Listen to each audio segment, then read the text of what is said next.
Rebonjour à tous. On va reprendre la deuxième séance. Deuxième séance, il faut juste que je retrouve un peu toutes mes notes. Excusez-moi. Pour cette deuxième séance, très complémentaire de ce qu'on a dit avec Joël Cornette et Patrick Boucheron dans la première partie de cette matinée. Donc une deuxième séance, comment mettre en exposition l'histoire de France. Comment mettre l'exposition de l'histoire de France, c'est-à-dire quels sont les outils dont on peut se servir, à quels objets, quel lien avec l'histoire de l'art, quelle ouverture sur les arts notamment, à quelles difficultés on est confronté quand on veut mettre en exposition une histoire de France. Et donc à ce titre, nous accueillons 4 intervenants qui viennent d'institutions très diverses, les Archives nationales, le musée de Cluny, le mémorial de la Shoah et bien sûr la BNF, qui vont porter ici un témoignage de peut-être à la fois de l'exaltation de leur mission, mais en même temps de leurs difficultés et peut-être des problèmes qu'ils rencontrent. Et donc je propose qu'on fonctionne un peu comme on a fonctionné entre Patrick Boucheron et Joël Cornette. Peut-être une première parole qui est un peu courte, un peu ramassée, peut-être 5-7 minutes d'abord, puisque vous êtes un peu plus nombreux que dans la première table ronde. Et ensuite, on essaiera de faire émerger quelques grandes questions, peut-être à la fois sur les objets, sur, je crois, l'ouverture sur les arts est une dimension intéressante. Et puis elle est toujours, elle dispose d'une certaine sensibilité auprès des gens qui vont dans les expositions, donc c'est une dimension importante. Et donc peut-être d'abord vous présenter les uns et les autres, peut-être commencer par vous, Isabelle Bardiès-Fonty, qui avait commencé une carrière au musée de Metz, et vous êtes maintenant, parce que je vois Chief Curator, mais comment ? Conservatrice en chef au musée de Cluny, chargée de l'Antiquité, de la période mérovingienne, des collections byzantines et islamiques. Et vous avez notamment été la conservatrice d'un certain nombre d'expositions de près, à Metz en 2000, le chemin des reliques, en 2004 de la Lorraine, à Paris 2008, Celte et Scandinave, 2009, le bain et le miroir, etc. etc. Il y a toute une série d'expositions. Peut-être vous reviendrez sur ces différentes expositions, on verra. Et puis, à ma gauche, Sophie Nagiscard. Bonjour, vous êtes diplômée de l'école du Louvre, vous êtes aujourd'hui au mémorial de la Shoah à Paris. Alors vous nous parlerez de la spécificité peut-être justement de mettre en valeur cette mémoire de la Shoah à travers un certain nombre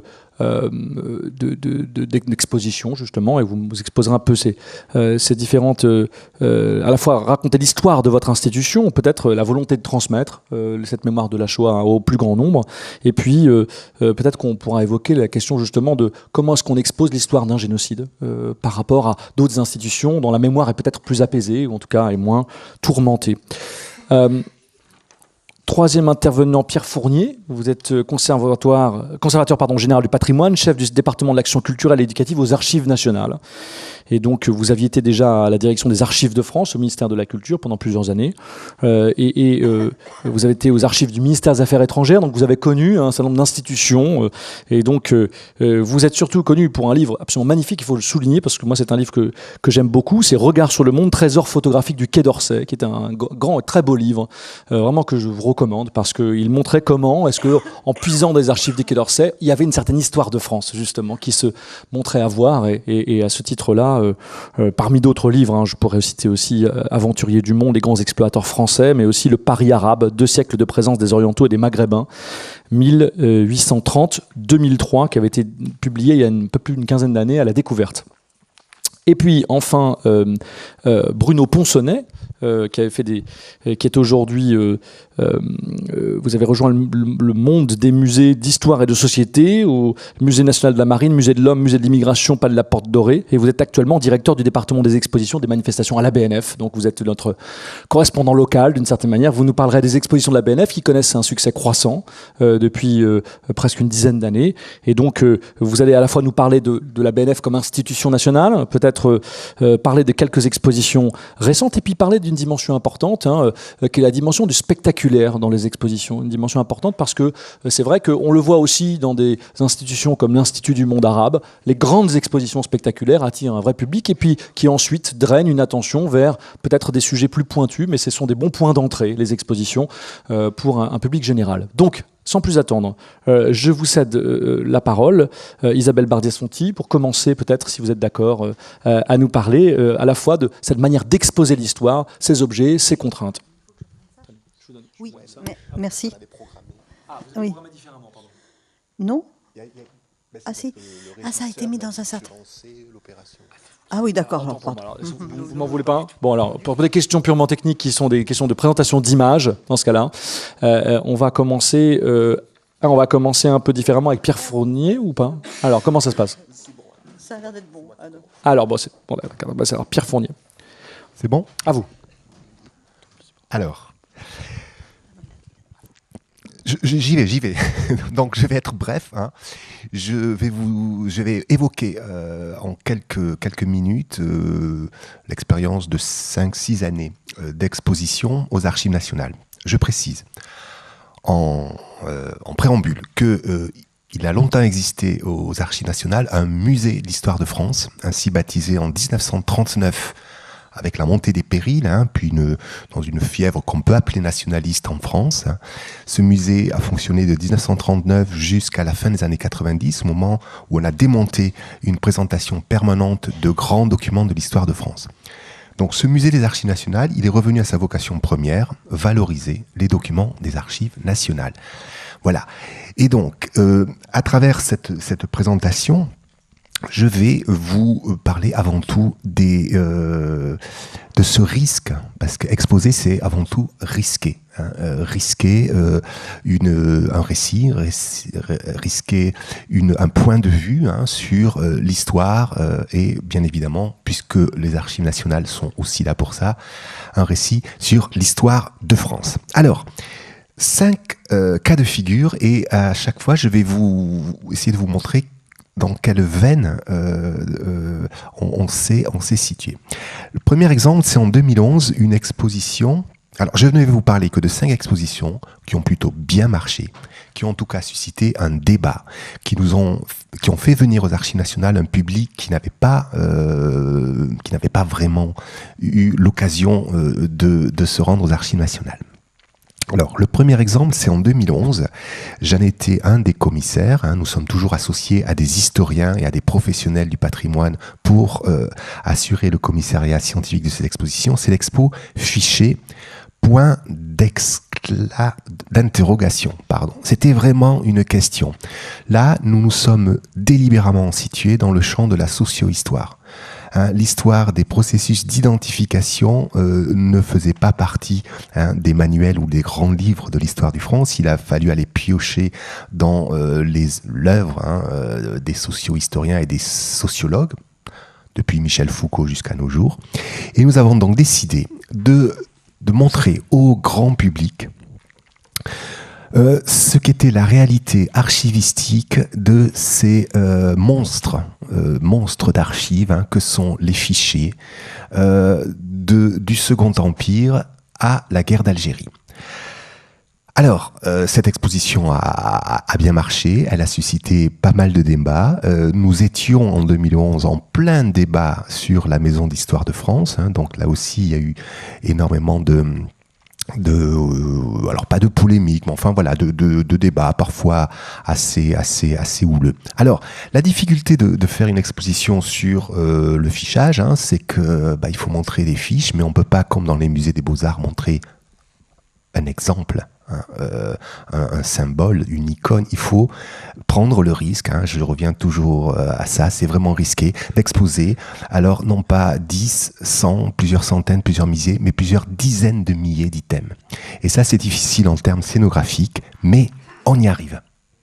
On y arrive, et c'est vrai que ça a pas mal frappé les visiteurs de se rendre compte que à la fois dans la police judiciaire, la police administrative, les services secrets, l'État, depuis le Second Empire, avait fiché à l'aide de la photographie des segments de plus en plus importants de la population. On a commencé avec les criminels stricto sensu, puis ça a été les prostituées, puis les nomades, puis les étrangers, et puis tous les Français. Et la guerre d'Algérie, c'est le summum, puisque tout le monde est fiché et la photographie est obligatoire et on dévoile les femmes quand elles refusent de se dévoiler devant l'objectif.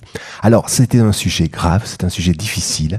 Bien sûr, là aussi, quand on est commissaire scientifique, quand on est commissaire technique, quand on est scénographe, graphiste, il faut savoir alléger un peu le propos. Et nous avions donc installé dans la cour de Soubise une cabine de photomaton qui permettait à chacun de s'auto-ficher avec 6 choix possibles, terroriste, fille soumise, suspect, poète, puisqu'on avait posé la fiche de Jean Cocteau qui avait été fiché par la Sûreté nationale comme poète et homosexuel. Voilà.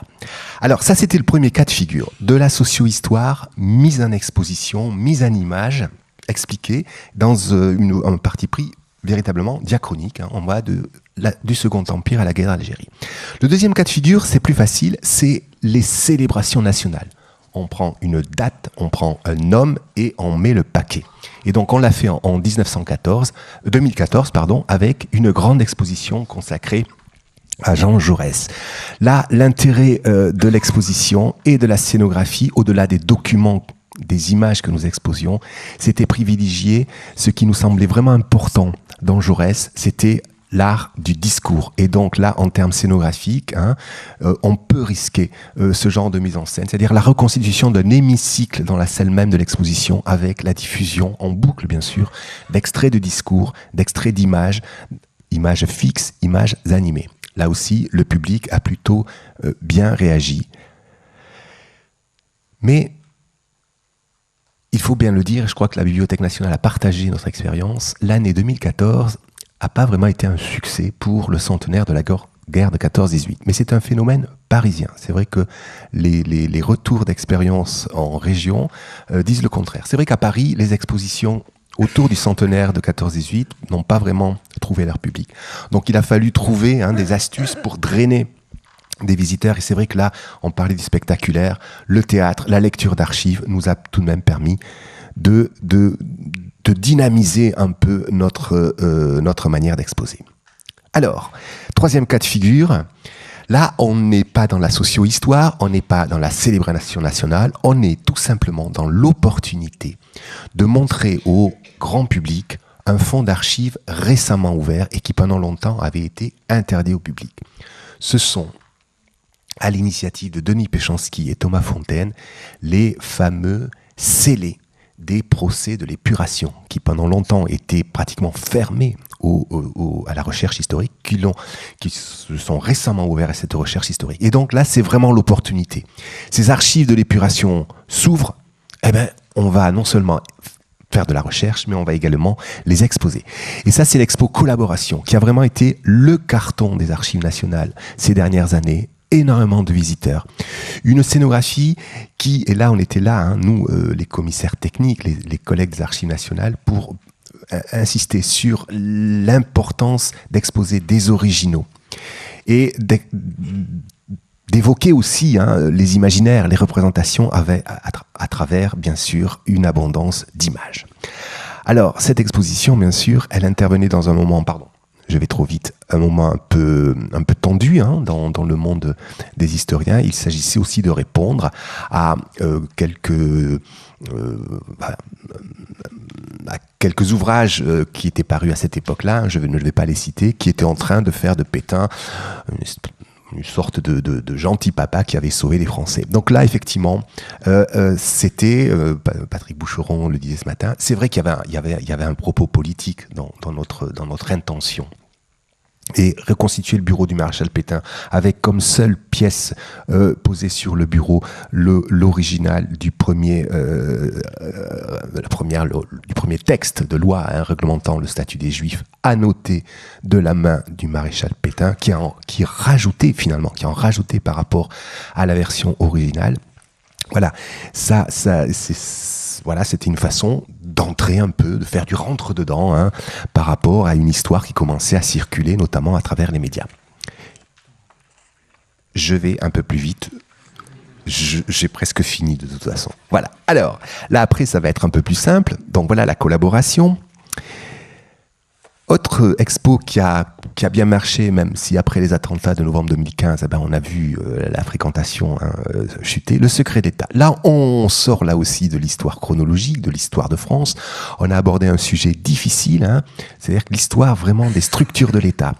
Des débats assez vifs entre historiens et archiviste au sein du conseil scientifique pour savoir comment on traitait la question. Donc on a décidé un plan thématique, c'est les historiens qui ont porté le morceau, on l'a regretté, c'était une expo trop compliquée et on aurait dû résolument prendre le parti pris chronologique. Voilà, j'y reviendrai s'il y a des questions. Mais ce qui a sauvé la mise de l'Expo Secret d'État, c'est l'investissement du service éducatif, qui a fait un travail extraordinaire, bien en amont de l'inauguration de l'expo, pour essayer justement de mettre au point des ateliers qui faisaient appel à des tas de disciplines. L'histoire, bien sûr, mais aussi les mathématiques. Voilà, une série d'ateliers assez spectaculaires. Dernier exemple en date, là, on retrouve un peu la socio-histoire, le temps long, le parti pris de traiter les sources d'archives sur un plan complètement diachronique, en montrant comment, bien sûr, il y a des images, des milliers d'images sur la femme criminelle, mais qu'il y a surtout, et c'était notre intention, des documents d'archives qui sont ces terribles procès-verbaux d'interrogatoire, de sorcières, d'empoisonneuses, d'infanticides, etc. Un beau succès autour de l'exposition, beaucoup de débats suscités par l'exposition, et je vais terminer par une simple anecdote. J'ai fait une visite Twitter avec des visiteurs qui ont été qui ont annoncé une visite capsule là en va. Ils sont venus et pour la première fois de ma vie, je me suis retrouvé confronté à un jeune visiteur qui m'a demandé si, à mon avis, je pensais que ces 320 procès-verbaux, en tout cas ceux des sorcières, n'étaient pas des faux, en fait, des documents rédigés par des greffiers qui avaient intérêt à faire croire aux gens que le diable existait. Voilà. Donc voilà. Ça, c'est la théorie complotiste, mais c'était la première fois que je me retrouvais en face d'un jeune qui me posait une question aussi abrupte. Et j'ai tout obligé de lui répondre, écoutez, je pense que ce sont des vrais procès-verbaux d'interrogatoire assurés par des vrais magistrats, confrontés à des vraies femmes soupçonnées d'être des criminels, et avec des vrais greffiers qui notaient ce qu'ils entendaient. Voilà. Et ça, je pense que dans les années à venir, c'est un enjeu énorme dans l'exposition autour de l'histoire et l'histoire de France. C'est justement arriver à faire passer des messages à ces jeunes qui, pour beaucoup d'entre eux, je vous l'assure, c'est pas du fantasme, sont complètement obnubilés. Nous parlions du Da Vinci Code avec ma voisine tout à l'heure, par ces théories invraisemblables qu'on appelle complotistes. Voilà, je vous remercie. Merci. Merci beaucoup Pierre Fournier, merci beaucoup. Et puis alors on a un peu une frustration parce que quand on voit ces 5 expositions qu'on se dit qu'elles sont finies, on ne pourra pas aller les voir. Et ça c'est un grand regret. Moi j'en avais vu 1 ou 2, mais je me suis dit que là j'ai raté quelque chose. Donc là au moins on va suivre avec beaucoup d'intention les expositions à venir aux Archives nationales. Ça montre aussi l'importance, et peut-être ce sera un sujet sur lequel nos autres intervenants vont vouloir revenir, la question du choix du sujet. Et on voit bien que ce sont les fractures de l'histoire aussi qui intéressent, et c'est là le paradoxe à la fois d'une histoire qui cherche à être réconcilié, où il y a des usages politiques de cette réconciliation historique, et en même temps l'intérêt du public pour des périodes un peu sombres de l'histoire de France, telles que vous me l'avez montré. Alors je ne sais pas comment la régie a organisé le prochain intervenant. Il me semble que si on voulait revenir à donc Isabelle Bardiès-Franty, il faudrait peut-être que, je ne sais pas comment, on pourrait peut-être lancer le diaporama. Donc Isabelle Bardiès-Franty, je rappelle, donc, qui est conservatrice au musée de Cluny, et qui va nous parler de son exposition, sur l'exposition de Cluny sur les Mérovingiens. Et donc, quels ont été les enjeux de cette exposition, et peut-être les difficultés aussi, ou le succès public de cette exposition. On vous écoute. Merci. C'est bon, vous m'entendez ? Merci, bonjour. Effectivement, je vais essayer de revenir de manière la plus concise possible pour tenir dans les 10 minutes sur ces enjeux qui sont pratiqués quotidiennement par le musée de Cluny, que partager une histoire de l'art avec la notion d'histoire. Puisque, et c'était un des paradoxes de l'invitation que vous m'avez très aimablement faite de venir parler de comment exposer l'histoire dans une exposition comme les temps mérovingiens, c'est que c'est une exposition qui a résolument voulu, non pas contourner la question, mais voulu aborder l'histoire attendue par le grand public comme nous l'envisagions, de manière un peu différente et avec une approche résolument d'historien de l'art. Je vais vous dire pourquoi en quelques mots. Une des raisons principales de ce choix, c'est de respecter ce que j'appelle l'ADN du musée de Cluny. Alors je pense que la plupart d'entre vous le connaissent bien, ce musée. C'est un musée qui a été fondé au XIXe siècle autour du noyau de collection d'Alexandre du Sommerard. Et c'est son fils Edmond qui, après la mort de son père en 1839, vous avez ici sur l'image une vision un peu pittoresque de l'hôtel de Cluny avec l'indication du Sommerard brocanteur sur le mur et une caricature du dit Alexandre du Sommerard. Et son fils donc ouvre le musée et l'ouvre, vous aviez en ouverture une des jolies couvertures de son catalogue. Edmond du Sommerard, notre premier conservateur, le vrai fondateur aussi de notre collection telle que vous la connaissez aujourd'hui, plus que son père, crée le musée de Cluny autour du noyau de collection de papa, Alexandre, et assume, dès ses premières publications, dès son catalogue, une approche qui est celle de son père, collectionneur, une approche typologique en fonction de l'histoire de l'art, du geste artistique, et qui, quoique se revendiquant musée du Moyen-Âge de plus en plus, et ses successeurs, et je vous épargnerai toute la suite de la lignée, s'assume comme musée essentiel pour le Moyen-Âge en France et la Renaissance. Après, l'histoire de la Renaissance se passe à Écouen, depuis peu. Mais, en même temps, l'aborde, un peu comme dans le livre d'Étienne Boileau sur les métiers, par la typologie des médias artistiques. Voilà l'ADN du musée de Cluny. Nous en sommes toujours là. Et puisque on va parler des temps mérovingiens dans nos salles permanentes pour arriver doucement vers le frigidarium, une présentation récente des ivoires telle qu'elle peut être envisagée au musée de Cluny avec un dialogue Orient-Occident. Et vous noterez, si vous êtes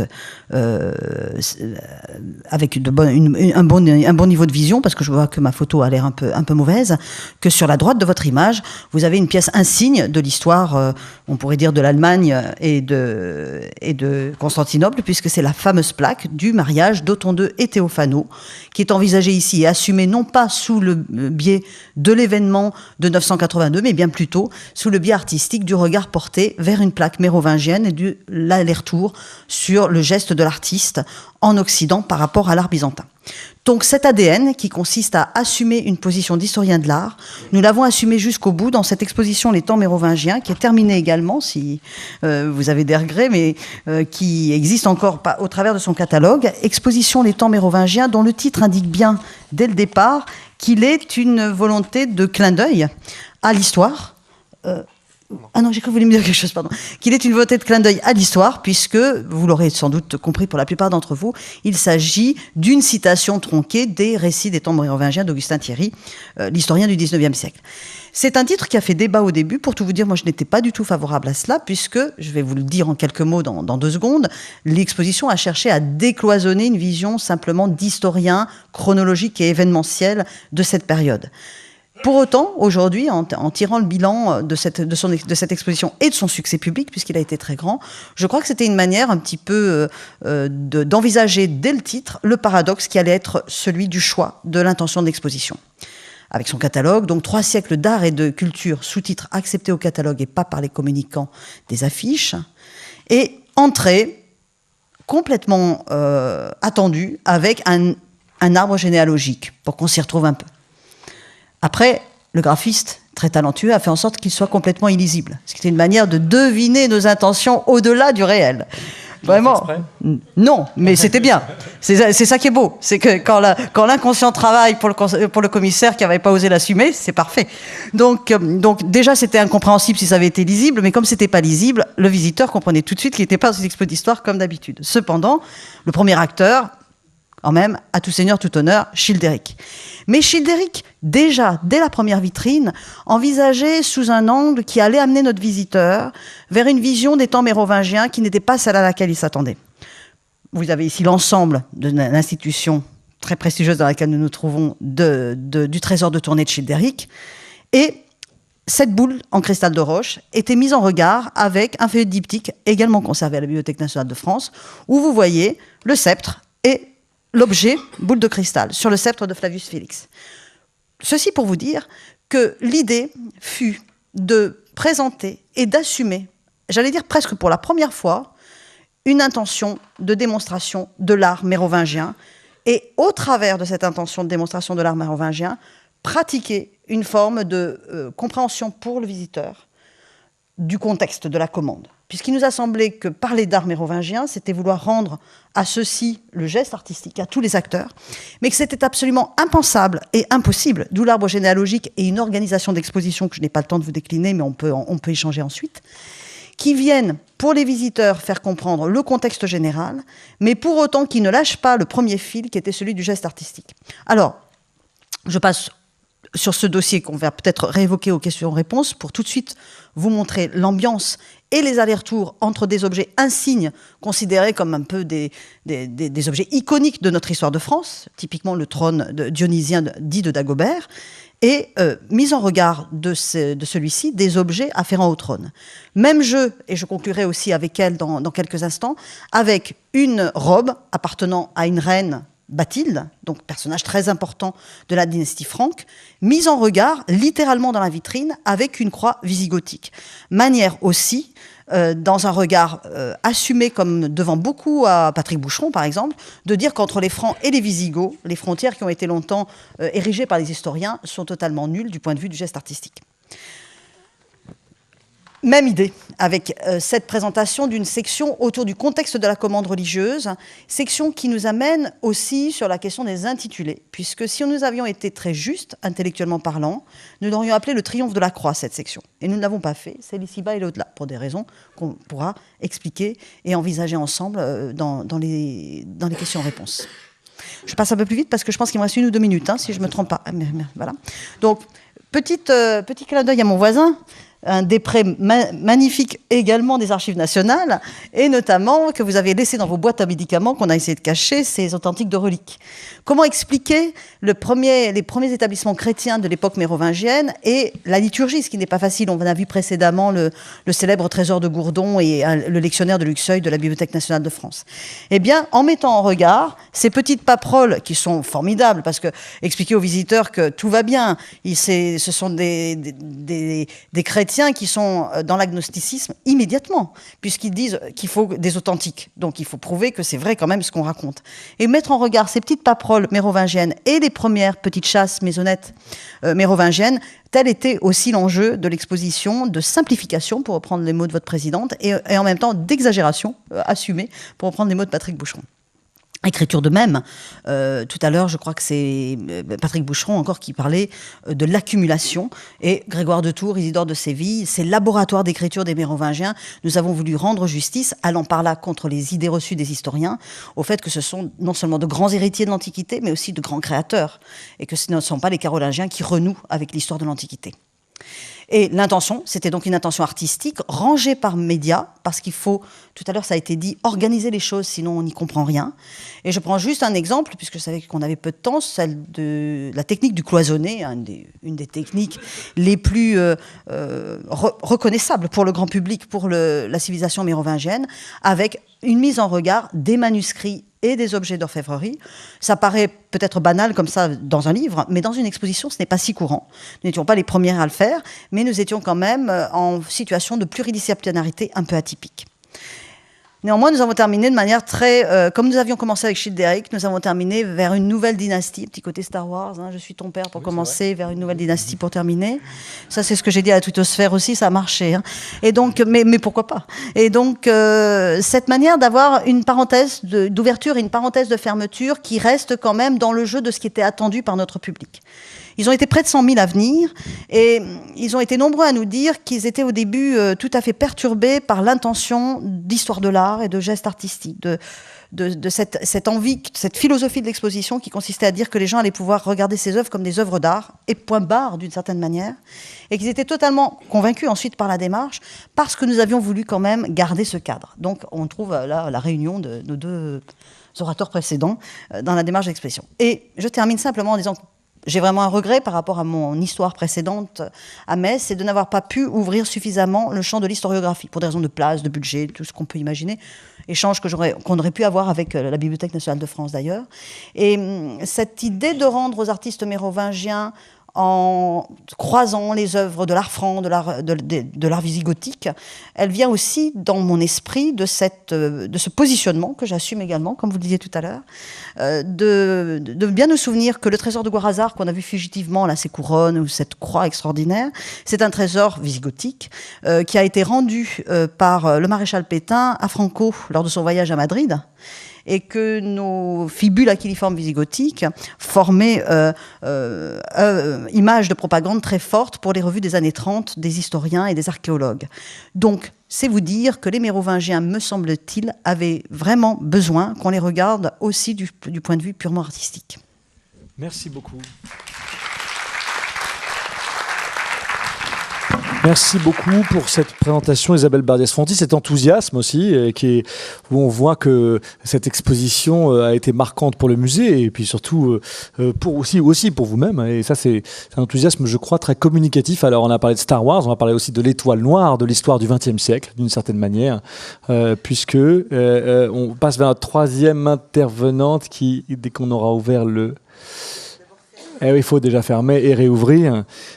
Sophie Giscard, donc, qui est responsable du service des activités culturelles au Mémorial de la Shoah et qui va nous parler justement de les difficultés de faire face à une histoire quand elle est très tourmentée et très récente, puisqu'il y a encore plusieurs survivants de cette période. Et donc, c'est une période en plus qui fait l'objet, je dirais pas d'un débat politique, mais indirectement un débat qui dépasse très largement les frontières de l'histoire dans ce qu'elle aurait d'apaiser.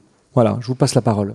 Merci, je vous remercie d'avoir meublé pendant que j'installais mon petit audiovisuel. Donc effectivement, oui, j'imagine que l'histoire que nous montrons au Mémorial de la Shoah, et vous vous en doutez tous, est une histoire difficile. D'autant plus qu'elle n'est pas uniquement consacrée à la Shoah, mais aussi à d'autres génocides du XXe siècle, et que ces histoires sont de toute façon toujours pénibles à voir. Et on est quand même finalement assez heureux, depuis 12 ans que je travaille au Mémorial, et depuis 2005, notre ouverture, de voir que le fait de se confronter à une histoire difficile n'a pas empêché le public de franchir les portes de notre Mémorial. Et en tous les cas, ceux qui ont franchi pour la première fois la porte y reviennent, puisqu'ils ne sont finalement pas si effrayés qu'ils le pensaient au départ, en voyant ce que nous y proposons.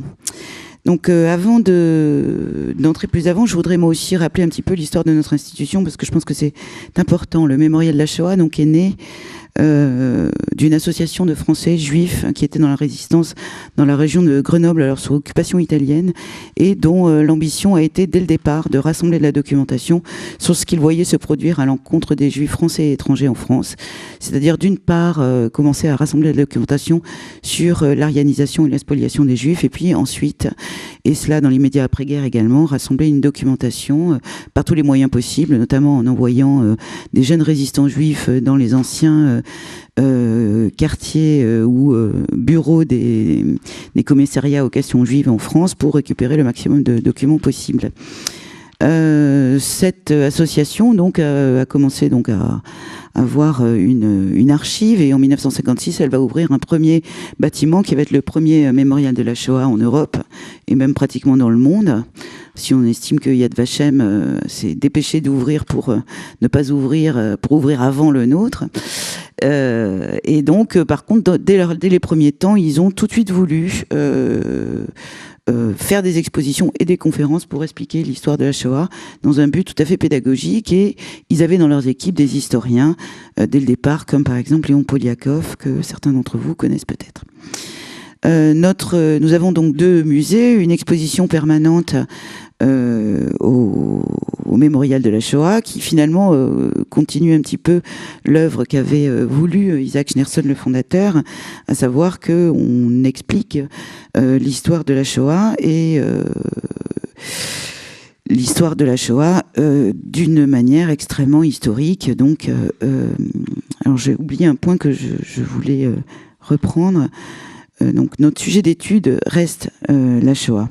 Et évidemment, le génocide des Juifs d'Europe restera toujours notre sujet principal d'étude. Néanmoins, dans les années 2000, nous nous sommes engagés dans l'étude d'autres génocides, avec le génocide des Arméniens de l'Empire ottoman, le génocide des Tutsis au Rwanda, et plus récemment, le génocide des Herero et des Nama dans le sud-est africain allemand. Donc vous le savez sans doute, aucun de ces génocides ne trouve son origine en France. La Shoah est un crime européen et la Shoah ne saurait être comprise en dehors de cette dimension. Mais évidemment, son étude se fait aussi sur un aspect spécifiquement français. Donc vous le voyez ici dans notre exposition permanente, nous avons voulu proposer 2 parcours qui sont parallèles. Un mur, puisqu'il s'agit, c'est un U en fait, donc un mur qui propose à l'intérieur de ce U une histoire européenne de la Shoah, et à l'extérieur, vis-à-vis chronologique, un mur qui est consacré à une partie plus spécifiquement française. Voilà, et puis vous voyez une scénographie qui mêle des objets, des panneaux de texte, enfin relativement classique. En 2012, nous avons ouvert un mémorial de la Shoah à Drancy, qui lui est plus entièrement consacré à l'histoire de la déportation des Juifs de France à travers le camp d'internement et de transit de Drancy, qui, comme vous le savez, est encore debout, puisqu'il est encore aujourd'hui. C'était un bâtiment construit dans les années 30 par les architectes Baudouin et Lotz, qui aujourd'hui est revenu à sa fonction première de logement HLM. Et donc vous avez une exposition permanente, comme vous le voyez, avec un look un petit peu plus contemporain, et qui a pour spécificité d'ouvrir sur une grande baie vitrée qui elle-même ouvre sur la vision de la cour de la Cité de la Muette, cour qui avait été fermée pour y réaliser le plus grand centre d'internement et de transit français, où la plupart des 67 000 Juifs déportés depuis la France ont voyagé. Donc, évidemment, c'est toujours compliqué de savoir qu'est-ce qu'on va faire lorsqu'on travaille sur les génocides. Et bien entendu, il ne s'agit pas de travailler à culpabiliser ou à une quelconque repentance dans ce qu'on fait. Donc, on s'applique à essayer de trouver des sujets qui permettent d'expliquer cette histoire. En tous les cas, je vais parler surtout de ce qu'on fait sur la France, mais aussi sur l'Europe, puisque à un moment, quand on parle de la France, on finit toujours par parler quand même d'une action européenne. On parle d'une période où la France a été occupée. Enfin bon. Donc je ne vais pas rentrer dans les détails, bien entendu, mais je vous citerai ensuite quelques exemples. Mais ce que je voulais dire aussi, c'est qu'il y avait une autre particularité de ce qu'on fait, c'est que dans les génocides, il y a quelque chose qui est intrinsèque à la formation même du génocide, c'est le négationnisme. Le négationnisme du génocide fait partie de qu'il s'agisse d'ailleurs des Arméniens, des Tutsis, cacher la véritable nature des faits qu'on planifie de commettre, et c'est une volonté qui est faite volontairement, obscurcie par les planificateurs des crimes, par l'utilisation d'un vocabulaire détourné, l'absence d'ordres écrits, l'interdiction de prendre des photographies ou de témoigner. De même, les actions de sauvetage, qui seront, je veux dire, la partie plutôt positive aussi qu'on essaie de mettre en avant dans nos expositions. C'est pareil, par la volonté que l'action soit elle-même cachée, on dispose finalement d'assez peu de documents. En tous les cas, on croit disposer d'assez peu de documents. Et je pensais à ce qui avait notamment été dit dans la première partie par Monsieur Cornette. Moi, je pense que l'absence de documents n'est pas un obstacle à l'établissement de la vérité, et n'est pas un obstacle à montrer ce qui s'est passé. Et d'ailleurs, fort heureusement, la recherche scientifique française et internationale a assis la vérité historique sur l'histoire des génocides, et même le fait que ces génocides, en tous les cas la Shoah et le génocide des Arméniens en France, soient inscrits dans les programmes scolaires, a aussi inscrit ces génocides dans l'histoire de France, et puis ceci pour les Français dès le plus jeune âge. De plus, j'ai vu dans l'intitulé de cette journée, on parlait des communautés. Est-ce que écrire l'histoire d'une communauté, donc évidemment, je me suis sentie un peu visée en tant que représentante du mémorial de la Shoah, même si moi-même, en tant que responsable des activités culturelles, je ne fais pas partie de la communauté juive. Je ne pense pas que nous fassions l'histoire d'une communauté. Je pense que nous faisons l'histoire d'un épisode de l'histoire de France. Voilà, d'autant plus que, alors pour ce qui est de la Shoah, et puis comme je disais, c'est un crime européen, dans tous les pays qui ont été touchés par des génocides, un génocide, ça ne se fait pas entre quatre yeux. On est obligé, pour planifier un génocide, de compter sur la participation de nombreuses personnes. Donc le fait qu'il n'y ait pas de documents précis venant d'en haut, ce n'est pas un obstacle à écrire la réalité, parce que la documentation, elle peut être trouvée ailleurs. Pour ma part, dans les expositions, j'essaie de placer le visiteur au centre ça y est, je l'ai perdu, de la recherche historique. Moi, c'est quelque chose qui m'intéresse beaucoup, d'essayer de montrer aux visiteurs que comment on construit l'histoire. Donc moi aussi, comme mes collègues le disaient, je travaille avec des historiens. Moi-même, j'ai fait des études d'histoire, mais je suis là plutôt pour être une coordinatrice et en même temps aussi un commissaire. Je travaille avec des historiens qui, eux, par contre, sont pas habitués à l'exposition, à la mise en espace, à l'abstraction qui est demandée. Alors je vais passer outre un petit peu toutes les problématiques qui se posent en termes de scénographie, de choix du titre des expositions, parce qu'on parle aussi beaucoup du choix des thématiques, mais le choix du titre chez nous, c'est toujours, Isabelle en a parlé, quelque chose d'extrêmement compliqué, pour vous montrer les objets. Voilà, donc nous on a une collection personnel d'objets au mémorial, mais on travaille aussi beaucoup, heureusement, avec des fonds d'archives, donc que ce soit la BNF, les Archives nationales ou d'autres musées.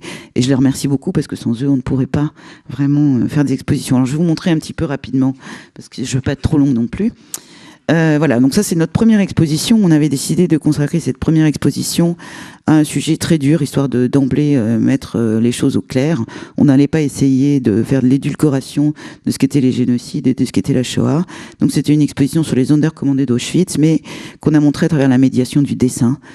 Et qui était, j'avais proposé, alors là j'étais commissaire de l'exposition, donc il y avait 60 dessins de David Euler, qui était un rescapé des Sonderkommando, qui est venu en France qui était en France après la guerre, bien qu'il soit polonais d'origine, et qui est revenu en France après, et il a raconté par le dessin, n'ayant pas pu raconter par la parole, en fait, dont il avait été témoin pendant 3 ans dans les Sonderkommando. Et en parallèle, j'avais proposé un discours sonore qui était des enregistrements d'extraits que j'avais choisis dans les manuscrits des Sonderkommando d'Auschwitz, des textes extrêmement difficiles, mais qui parlent aussi de la révolte des Sonderkommando, et sont des textes que, si vous n'avez pas peur de vous y confronter, je vous conseille, parce qu'ils sont pour moi extrêmement importants, parce qu'ils montraient justement qu'il s'agit d'une histoire humaine et d'une étude aussi de ce que la nature humaine était capable de faire à l'autre. Alors on parlait tout à l'heure, et vous en parliez, du document, du statut des Juifs. Là, c'est une autre exposition qui était une exposition que j'ai faite avec l'historien Tal Brugman sur la spoliation des Juifs de France, l'arianisation économique, donc une politique d'État, on avait appelé ça. Et je voulais parler aussi de qu'est-ce qu'on pouvait lire quand on mettait un document. Donc là, effectivement, comme vous le disiez, il y a eu pas mal de débats sur la position de Philippe Pétain, sur ce qu'il avait protégé, notamment les Français, mais aussi les Juifs de France.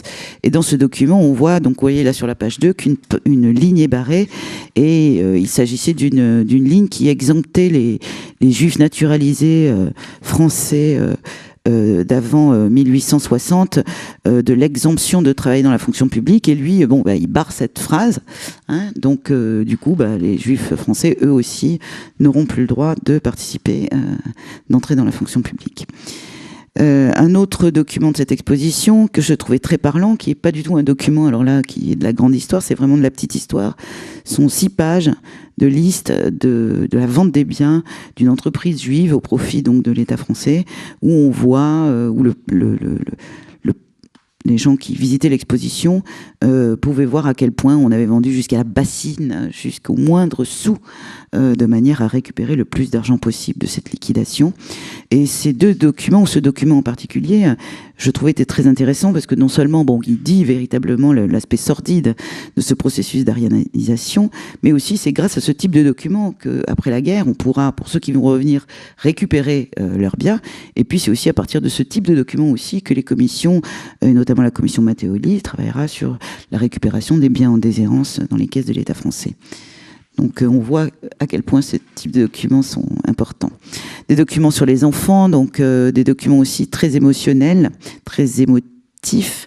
Un ourson qui porte un numéro de déportation, une photo d'enfant caché, là aussi. Je pense que dans ce qu'on travaille, on travaille aussi avec la photographie, le film. C'est très important de décrypter, comme il le disait au départ, qu'est-ce que c'est qu'une image. Là, c'est une enfant cachée en Lituanie, donc on imagine que son sort a dû être terrible, et néanmoins c'est une enfant qui sourit. Et je voudrais donc rapidement finir sur peut-être cette exposition ici qui est le génocide des Tutsis au Rwanda, où on avait essayé de reconstituer à travers un prêt qui nous avait été fait par la Commission de lutte nationale contre le génocide, de faire entrer le spectateur dans qu'est-ce que c'était que le génocide, les 100 premiers jours du génocide, à travers des objets donc qui étaient issus des objets des vêtements de victimes. issus des églises, lieux de massacre et mémoriaux aujourd'hui de Ntarama et Nyamata au Rwanda, et puis une vitrine avec des armes et des objets qui avaient appartenu aux victimes. Donc, comme vous pouvez le voir, des objets qui peuvent être assez violents et d'autres qui font évidemment appel à l'émotion, comme cet album de photographies. Si vous regardez bien, vous verrez qu'il reste évidemment dans une fosse, donc il est très abîmé, mais on voit les photos des victimes qui apparaissent, les photos de la famille. Et puis sur le génocide arménien aussi, comment on peut évoquer des choses qui se sont passées il y a très longtemps et douloureuses à travers des photographies contemporaines aussi, de ce qui reste aujourd'hui de ce passé. Voilà, une photographie d'une femme, d'un objet, une tabatière qui lui a été léguée par sa mère.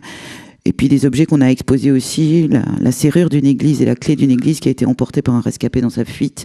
Évidemment, cette serrure et cette clé ne reviendront jamais en Turquie.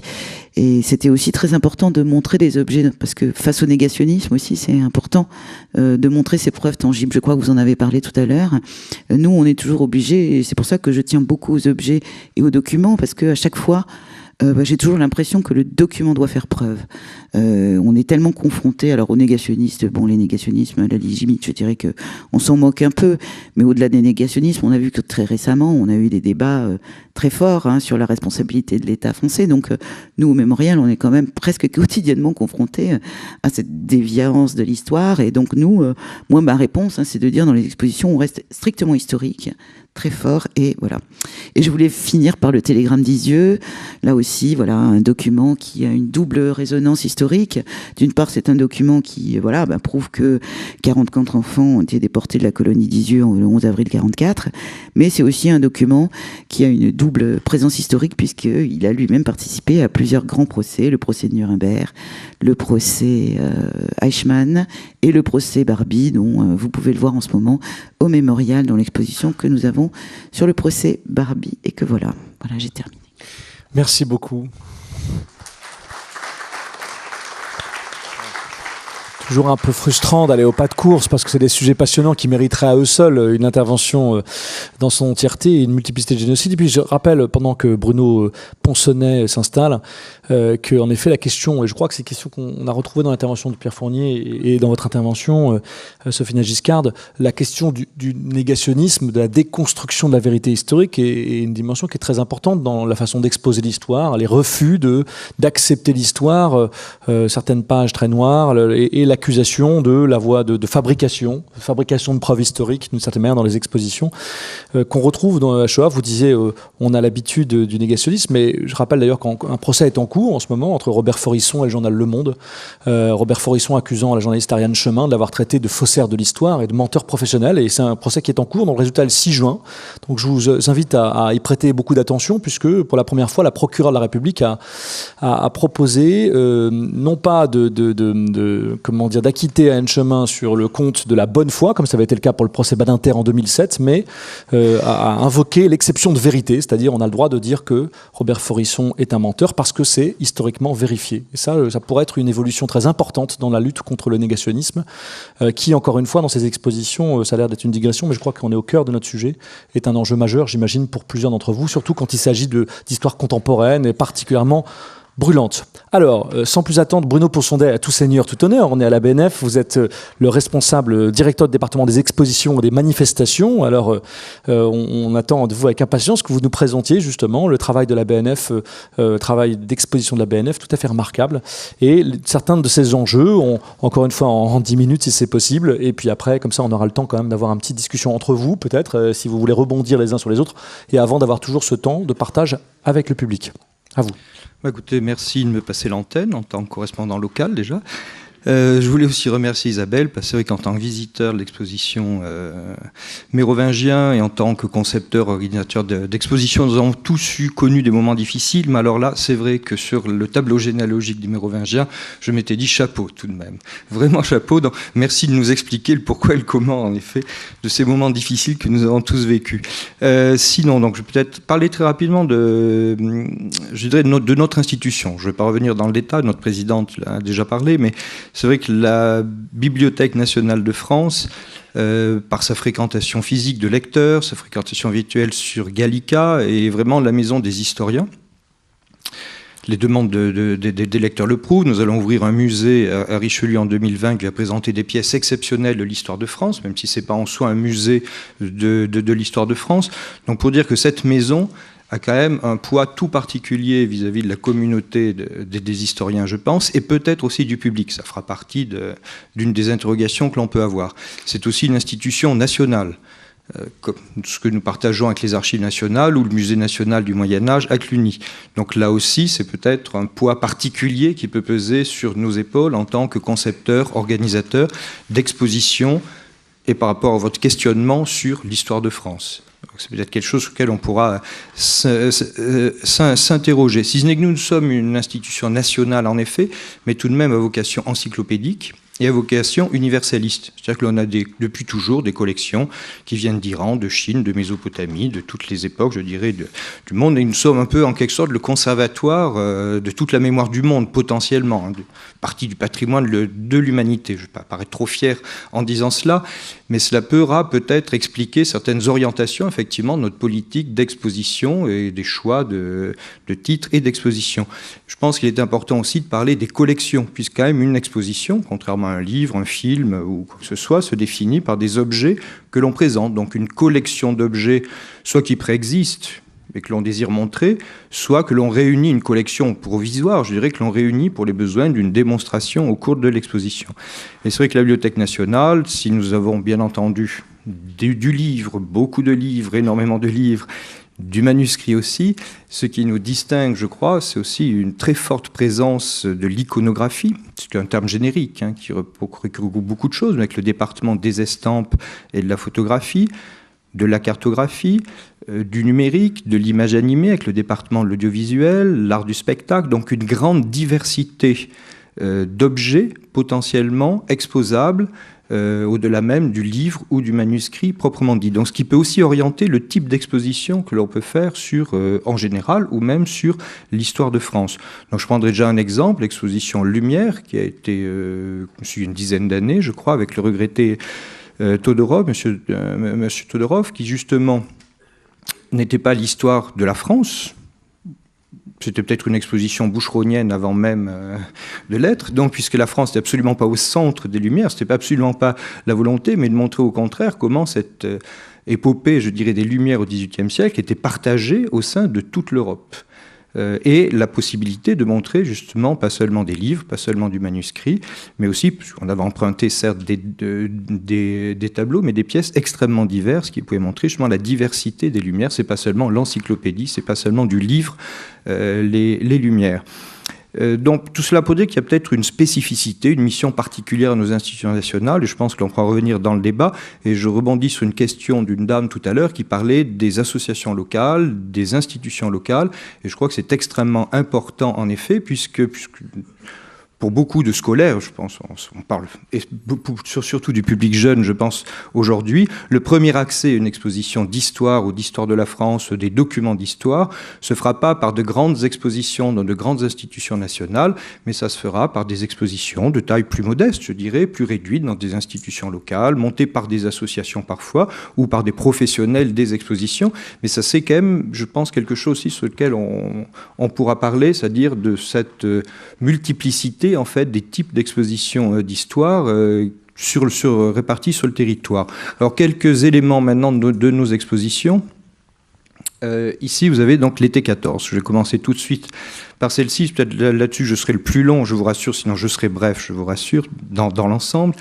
L'été 14, donc ce que disait tout à l'heure Pierre, effectivement, ça faisait partie des commémorations de l'année 2014, de l'année 2014 de l'année commémoration de l'année 1914 au cours de l'année 2014, c'est toujours très compliqué pour nous, et c'est une exposition essentiellement d'histoire politique, essentiellement, mais pas que. Alors le propos de l'exposition que l'on voit ici, il y avait une sorte d'arc de cercle, hein, vous voyez l'amorce ici, le départ du 23 juillet, c'était vraiment de se centrer sur cette sorte de speech en quelque sorte. Est-ce qu'ils vont réussir à arrêter cet engrenage ? Est-ce qu'ils s'en rendent compte ?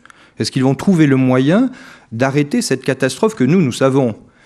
dans ces 10 derniers jours, entre le 23 juillet et le 1er ou le 2 août, lorsque ça y est, l'entrée en guerre est déclenchée. Donc on a un élément dans cette exposition, je dirais, de micro-histoire politique, avec le déroulé jour par jour des événements précis, les télégrammes diplomatiques envoyés entre les différentes chancelleries, donc des documents historiques présentés, quelques éléments de reproduction, différents niveaux de texte, contexte général, plus précisément sur le jour même, et l'on fait donc tout le tour, comme cela, ce demi-tour pour arriver jusqu'au 2 août, l'entrée en guerre réelle. Et sur la droite, vous avez des rayons, en quelque sorte, qui passent sur des éléments plus généraux, c'est-à-dire de mise en contexte. Société, économie, éléments politiques, rappel des guerres balkaniques, par exemple, qui créent une accoutumance à la guerre dans les années qui précèdent, et des éléments donc très visuels, d'archives, du livre, mais des éléments très visuels, affiches, et pas des éléments, je dirais, exceptionnels, comme on peut voir dans des musées de beaux-arts, c'est-à-dire, on pourrait montrer le carré blanc de Malevich, etc., mais ça, le carré blanc de Malevich, il a été vu par quelques dizaines de personnes. Donc ce que l'on préfère montrer, nous, ça va être des affiches, du tract, de l'élément visuel, mais qui est largement diffusé. C'est-à-dire, on sait qu'il a été vu à l'époque et par une large proportion de la population. Il ne concerne pas une élite, soit sociale, soit intellectuelle ou autre. Et des objets aussi. C'est-à-dire, comment est-ce qu'on fait la guerre? Et l'exposition se terminait donc sur les premiers jours de la guerre, les premières semaines de la guerre. C'est-à-dire que cette exposition, d'une part, voulait à la fois marier le micro-événement et l'enchaînement du récit politique, mais vraiment à l'heure près, quasiment, pour certains envois de télégrammes, de mémorandums, etc. Mise en contexte plus large, et en même temps, rendre compte de la sidération et de l'étonnement. Rien n'est écrit. Et je trouvais que le fait que cette exposition termine justement sur ces premières semaines de guerre, sans que l'on sache que ça allait durer 4 ans, et que ça allait être atroce, qu'il allait y avoir des millions et des millions de morts, et comment la population en France, déjà la société française, a pris ce choc déjà des premières semaines. Qu'est-ce qui s'est passé pendant ces premières semaines? Parce que l'on a totalement oublié, parce qu'on ne parle plus que des tranchées. Là, c'est avant les tranchées. Donc voilà une exposition d'histoire qui, je l'avoue, était extrêmement réussie. Je le dis d'autant plus facilement que je suis arrivé en poste juste à ce moment-là, donc je n'ai strictement aucune responsabilité, ni dans le choix du sujet, ni dans l'organisation de commissariat, ni de la scénographie et autres. Mais je trouvais que c'est vraiment une exposition exceptionnelle par sa qualité et ce qu'elle proposait aux visiteurs. Après, semi-échec, je dirais public, comme disait Pierre, effectivement, il y a eu relativement peu de visiteurs par rapport à ce que l'on pouvait espérer sur une année de commémoration, une année de centenaire, malgré la qualité de cette proposition. Et surtout, ce que l'on essayait de faire, c'est-à-dire, il y a un vrai récit. Est-ce qu'ils vont réussir à arrêter cet engrenage et la machine infernale? Donc là, potentiellement, on avait du récit, du suspense, de la capacité, je dirais, à attirer un visiteur, quel que soit son âge. Alors, je vais passer beaucoup plus rapidement. Donc là, vous avez effectivement des éléments.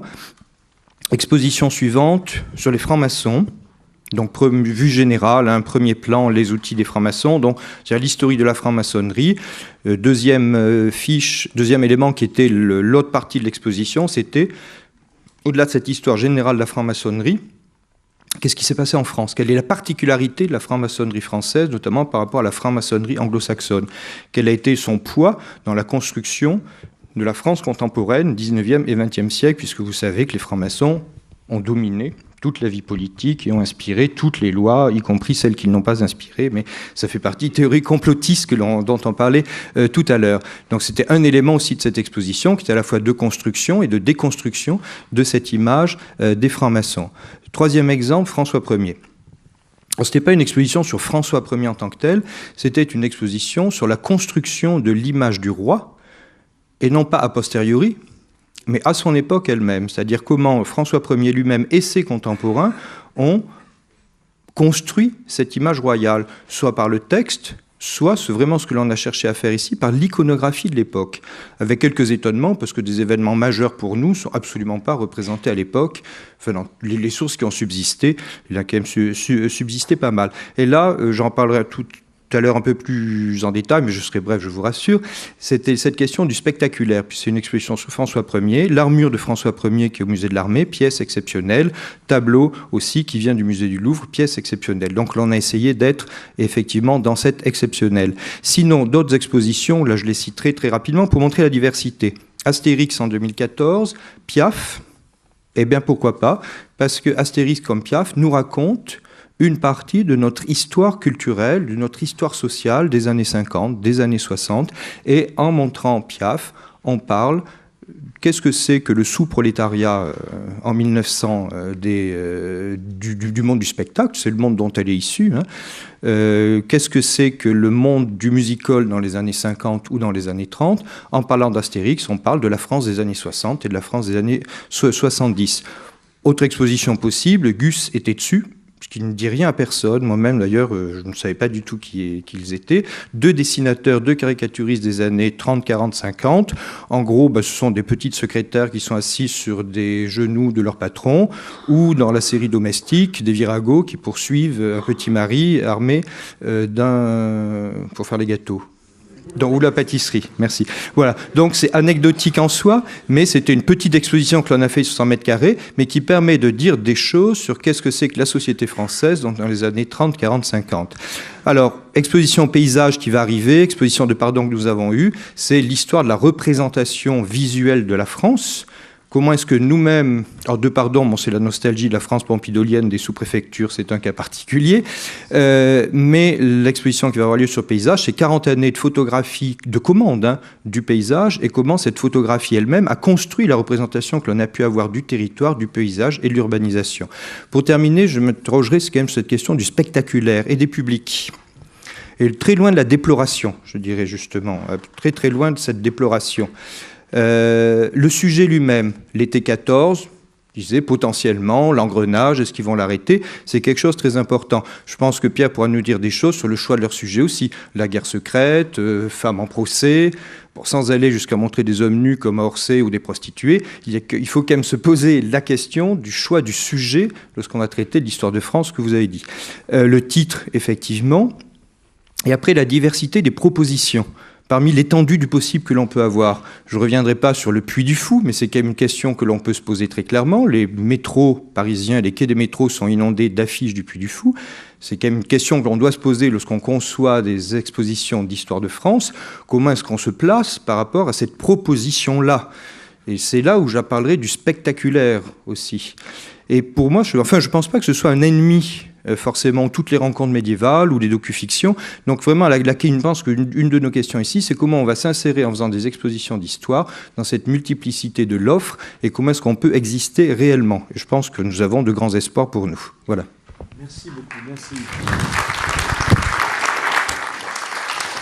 Alors, merci pour ces présentations très riches. Alors, on pourrait, encore une fois, j'insiste, on pourrait y passer beaucoup de temps. Donc là, je propose encore, il nous reste... on va un petit peu déborder, je crois, quand même. Il nous reste, on va dire, 25 minutes. Donc, on voudrait inclure là-dedans au moins 15 minutes de questions, de débats. Donc, ça veut dire qu'il nous reste 10 minutes concrètement pour discuter d'une grande série d'éléments. Je proposerais peut-être, pour qu'on canalise, parce qu'il y aurait 1000 choses à dire, mais si vous en êtes d'accord, je propose peut-être 2 questions qui pourraient structurer un peu les prises de parole les uns les autres. Je vous demande d'être assez court, si vous pouvez, comme ça permettra de vous répondre les uns les autres avant qu'on passe la parole au public. La première, c'est peut-être dire justement, vous êtes tous confrontés à des matériaux différents, bien sûr des périodes historiques différentes, et puis vous traversez, comme aux Archives nationales ou à la BNF, aussi toute l'histoire de France. Eh bien, quelles sont les difficultés auxquelles on fait face quand on monte une exposition, difficultés, problématiques qu'on se pose quand on conçoit une exposition d'histoire de France? Première question. Et puis peut-être une deuxième question, justement, comment est-ce qu'on fait pour s'adapter à la contemporanéité? Alors vous parliez du spectaculaire, c'est peut-être un des modes. Dans une offre de plus en plus variée d'expositions, comment est-ce qu'on fait pour à la fois attirer une variété de public et faire une exposition en 2017 peut-être différente de ce qu'on aurait fait il y a 20 ans, 30 ans, quand on exposait l'histoire de France? Peut-être on peut s'orienter sur ces questions-là. Vous êtes bien sûr autorisé à faire des inserts d'autres choses, mais je vous demanderais vraiment, si c'est possible, qu'on soit un peu court. Peut-être Pierre Fournier. Alors effectivement, c'est beaucoup une histoire de point de vue. S'agissant de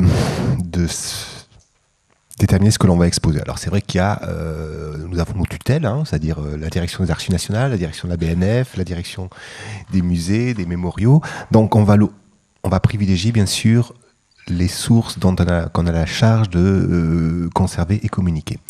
Donc je vais prendre un exemple. La collaboration, c'était une exposition d'archives, de documents d'archives administratives, politiques, etc. Mais il y avait une abondance d'images, mais ces images, on les a traitées pas sous la forme d'originaux encadrés sur Simez, on les a traitées en impression graphique. Présumé coupable, c'était pareil. C'était des procès-verbaux d'interrogatoire extraits des archives judiciaires et enveloppés, environnés d'une abondance d'images qu'on va d'ailleurs souvent chercher plutôt dans les musées et bien évidemment à la Bibliothèque nationale, voire dans les agences. Voilà. Donc c'est vrai qu'il y a un angle d'attente qu'il faut à un moment, il faut bien se mettre d'accord. Voilà. Qu'est-ce qu'on va exposer ? On ne peut pas tout exposer, surtout que notre souhait aussi, notre souci, c'est de bien faire comprendre aux visiteurs que ce qu'il a en vitrine, ou sur Simez, c'est un original.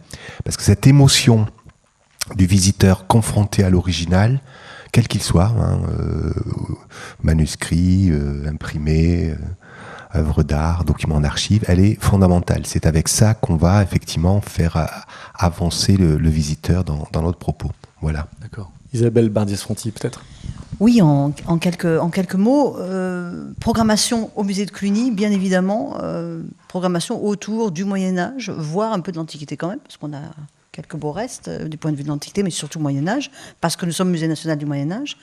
Et sur votre deuxième interrogation, vraie difficulté. Je l'ai un peu expliqué au travers des temps mérovingiens, sujet qui était attendu comme un sujet qui se devait aussi d'être historique. Et nous avons été résolument histoire de l'art sans pour autant renier cette attente du public, enfin nous l'espérons du moins. Mais c'est notre quotidien que de penser à élargir notre public. Il y a une chose dont j'ai tiré vraiment enseignement d'une expression que vous avez citée tout à l'heure, Vincent, qui est le bain et le miroir, où nous manipulions beaucoup l'Antiquité plus que le Moyen-Âge, même s'il y avait une partie médiévale, et où je me suis rendu compte, j'étais depuis peu au musée de Cluny, que notre public fidèle était un peu désorienté par cette approche différente de l'habitude. Je crois que c'est une expérience qu'a connue aussi le musée de la Marine, pour parler de ta vie d'avant, avec Les Marins font la mode. C'est-à-dire qu'un public est habitué à une certaine forme de regard, à des pratiques d'une institution muséale, et lorsqu'on va un petit peu à rebrousse-poil, c'est pas si simple que ça pour ce qui est du public naturel. Et les temps mérovingiens, ça a été vraiment l'inverse. Et c'est pour partie lié à une dimension très contemporaine de communication, j'en suis certaine. Je plaisantais tout à l'heure avec Star Wars, mais une opération de blogueur toute une après-midi m'a valu de passer sur Periscope. J'avais à peine compris ce que c'était, peut-être que j'aurais pas accepté sinon, avec 16 000 personnes en direct.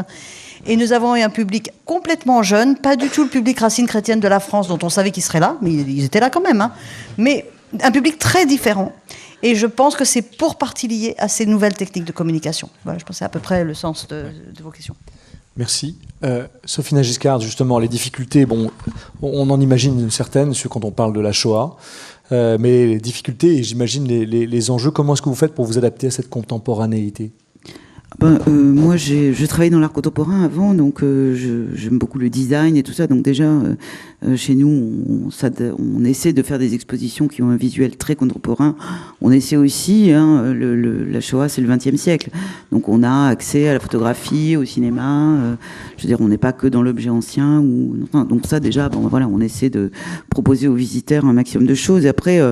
nous, on travaille sur le choix des expositions, beaucoup aussi en fonction d'un calendrier commémoratif, c'est-à-dire que si on est on voit les 80 ans de l'ouverture d'Auschwitz, ou je ne sais quoi, les 80 ans du procès de Nuremberg, ça c'est des choses qui marchent pas mal. Moi, j'aime bien aussi travailler avec des chercheurs qui amènent des nouveautés. Par exemple, il y a quelques années, on a fait filmer la guerre, c'était toutes les images russes, des Russes qui avaient filmé l'ouverture des camps, c'était donc une ANR, un rassemblement de chercheurs donc financé par l'Agence nationale de la recherche, qui avait sorti toutes ces images qui n'avaient jamais été vues ou qui avaient été vues partiellement, on va dire. Donc voilà, ça j'aime beaucoup. Et puis nous, la contemporanéité, je pense pour moi aussi, c'était d'amener des sujets d'exposition qui ont finalement jamais vraiment été traités. Quand on a fait le génocide des Arméniens, où moi j'ai fait 2 expositions sur le génocide des Tutsis, une en 2004, une en 2014, ça n'avait jamais été fait. Et puis là cette année, on a fait le génocide des Herero et des Nama. Je crois qu'il n'y avait jamais eu d'exposition ici. Donc ça nous amène évidemment un public qui est curieux. Voilà. Sur les difficultés, peut-être en un mot? Alors les difficultés, c'est déjà de choisir les documents, parce que finalement, si on essaie de faire son maison d'arrow, l'assise-bord, c'est quand même très difficile, parce qu'il y a tellement de choses, surtout si on essaie de faire preuve. Moi, je trouve que c'est très difficile de choisir, et puis choisir aussi parfois 2 documents.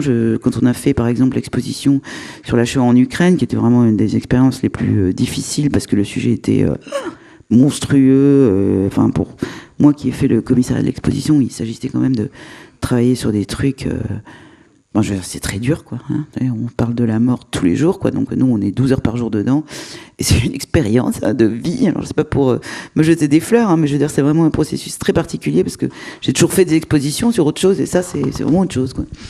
Et donc tout à coup on se retrouve entre 2 documents qui sont vraiment mais aussi gerbants l'un que l'autre. Et si on veut pas édulcorer, il faut en choisir un des 2. Hein. Alors, qu'est-ce qu'on choisit? Comment on choisit? Donc moi, j'essaie de choisir le document qui me semble être le plus parlant pour l'autre, quoi. Alors, ce que je voulais montrer dans les documents que j'avais montrés, c'est qu'il y a des documents... moi, j'aime pas... par exemple, je vais pas mettre des photographies de morts partout.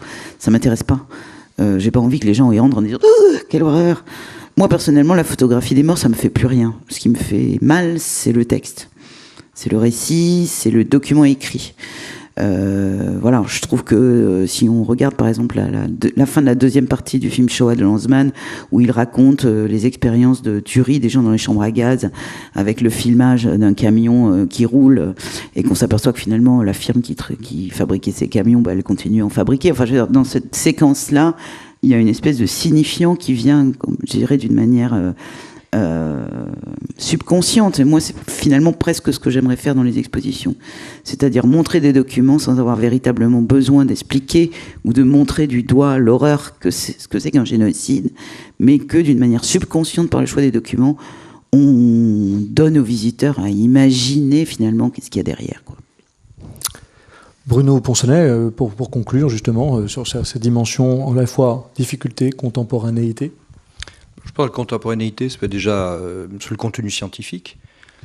Donc c'est vrai que pour l'été 14, on est entouré d'un comité scientifique. Là, on a cherché, je ne vais pas reprendre le débat de tout à l'heure, mais effectivement être le plus près possible de l'actualité, de la recherche historique sur cette question des débuts de la guerre de 14. Après, ça pose la question de la forme de l'exposition. On peut s'interroger sur le fait, est-ce qu'il y a une forme spécifique pour les expositions d'histoire, et qui plus est d'histoire de la France par rapport aux autres types d'expositions. Je dirais que là, un danger peut-être pour nous, concepteurs d'exposition, c'est peut-être le risque de l'illustration.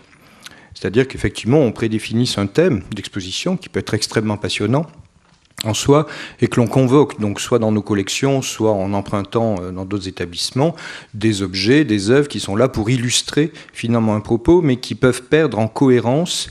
Et là, je pense je crains que l'on risque un échec public, parce que déjà on peut s'interroger sur le fait est-ce qu'une exposition d'histoire en tant que telle marche, ce qui n'est pas sûr, étant donné le poids des beaux-arts.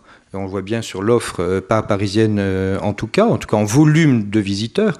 Après, on peut s'interroger sur à quel moment on estime qu'une exposition marche en volume de visiteurs. À quel degré? Est-ce que c'est 100 000, 200 000, 20 000, 1 million comme à la Fondation Louis Vuitton? Voilà, après, je dirais c'est une affaire de choix. Mais il est sûr que pour une exposition d'histoire, il convient d'être modeste, sauf si on fait tout en Camon, je dirais peut-être. Si on refait tout en Camon 50 ans après. Mais donc je pense que cette question du risque de l'illustration d'un document qui n'est convoqué dans une exposition que pour une illustration. Parce qu'effectivement, je parlais tout à l'heure du Puy du Fou, je parlais de docufiction, etc. Une exposition, il y a une promesse implicite dans une exposition, un lien avec le visiteur potentiel. Il se représente déjà ce qu'il veut voir, ce qu'il peut voir. C'est comme lorsqu'on va au concert, hein, on a déjà dans sa tête un peu ce que l'on va voir, et on préfère aller voir soit la 5e de Beethoven, soit un groupe de rock très connu, plutôt que découvrir quelque chose d'absolument inconnu. Il faut bien se rendre compte de cela aussi. Donc il y a le choix d'œuvres prestigieuses, a priori, qui peuvent être importantes, qui peuvent déclencher l'envie de venir. Pierre parlait tout à l'heure du décret annoté par le maréchal Pétain, par exemple. C'est un exemple d'œuvre prestigieuse. Nous avions, nous, pour François Ier, l'armure du roi, qui permettait de montrer tout de suite son immense stature, 1,90 m, au XVIe siècle. Les autres, ils étaient comme ça. Hein. Donc, je dirais, il lui arrivait tous à la taille, quand même, autour de lui. Donc, déjà, ça permettait de faire comprendre cela. quelques tableaux. Voilà, mais ça ne règle pas toutes les questions. Quand même. Je pense qu'il y a vraiment la nécessité qu'il y ait une adéquation entre les collections que l'on veut montrer, les œuvres que l'on veut montrer, et un désir quand même, une promesse que l'on fait aux visiteurs de découvrir des objets rares et inconnus qu'il peut voir chez lui sur son poste de télé ou autre, mais que là il verra en vrai, effectivement. D'accord, merci beaucoup. Merci pour ces différentes interventions. On voit bien d'ailleurs, pour rebondir sur la première partie de la matinée, l'influence ou en tout cas les convergences avec la conception de l'histoire peut-être de Patrick Boucheron aussi, c'est de montrer des récits qui ont été engloutis ou alors des façons de montrer l'histoire qui sont peut-être moins conventionnelles. C'est peut-être ça la contemporanéité de toutes vos démarches dans vos différents domaines historiques. Alors, il nous reste un peu plus d'un quart d'heure pour prendre quelques questions de la salle que j'imagine nombreuses, curieuses. On n'a pas parlé de certains éléments, comme notamment les convergences avec l'histoire de l'art aussi, qui est une des dimensions très importantes dans chacun de vos travaux. Alors, qu'est-ce qui souhaite prendre des questions, ou plutôt poser des questions, pardon. Oui. Alors, madame, pareil, on va peut-être essayer d'en prendre 2 ou 3, et comme ça, après, alors vous n'allez pas tous répondre à toutes les questions, mais en tout cas, on choisira ensuite ceux qui souhaitent répondre à chacune de ces questions. Madame. Oui, bonjour. Est-ce qu'une des difficultés quand on veut exposer justement sur le thème de l'histoire de France, c'est pas de devoir s'adapter à des publics très différents? En gros, quand même dans les expositions, c'est à la fois un public scolaire, donc des très jeunes, qui effectivement sont confrontés à d'autres sources qui souvent sont pour eux parfois plus importantes, et puis un public, on va dire entre guillemets, d'intellectuels, plus âgés, et qui ne demandent pas forcément, effectivement, qui n'attendent pas forcément la même chose. Merci beaucoup, très bonne question en effet. Une autre question peut-être? On répond à un bloc de questions. Une autre question? Oui, madame. Attendez, le micro va arriver jusqu'à vous.